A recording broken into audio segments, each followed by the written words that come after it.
नमस्कार दोस्तों, मैं हूं सतीश। आज मैं आप लोगों के लिए बहुत ज़बरदस्त एक फिल्म लेकर आ चुका हूं, जो कि फिल्म का नाम है बड़ी माँ छोटी माँ। आज हम इसी फिल्म के बारे में आप लोगों से बातें करने वाले हैं इस वीडियो में, तो वीडियो को लास्ट तक देखते रहें। और जो लोग भोजपुरी बुढ़ हंगामा चैनल को अभी तक सब्सक्राइब नहीं किए हैं वो लोग सब्सक्राइब कर लीजिए। चलिए वीडियो को शुरू करते हैं।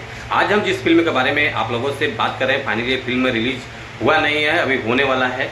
तो इस फिल्म में संजना पांडे जी हैं, सुरभि शर्मा जी हैं, जो कि काफ़ी अच्छी फिल्म बनी है। फिल्म का जैसे कि टाइटल ही बहुत अच्छा है, बड़ी माँ छोटी माँ। तो ये फिल्म आप लोगों को देखने को मिलेगा। एक मिनट आप लोगों को मैं बताता हूँ। ये फिल्म रिलीज हो रहा है 19 अप्रैल शनिवार सुबह 8 बजे ये फिल्म रिलीज हो रहा है। B4U भोजपुरी यूट्यूब चैनल के माध्यम से रिलीज किया जाएगा, तो आप लोग जरूर देखिएगा इस फिल्म को। और इस फिल्म के निर्माता हैं संदीप सिंह और अविनाश रोहरा जी हैं। निर्देशक हैं अनंजय रघुराज जी हैं, तो आप लोग जरूर देखिए। लेखक हैं सत्येंद्र सिंह, संगीत है ओम झा जी का, जो कि काफ़ी अच्छी फिल्म बनी है, बहुत पारिवारिक फिल्म है। तो आप लोग ऐसे फिल्मों को देखते रहिए, सपोर्ट करते रहिए। Thank you.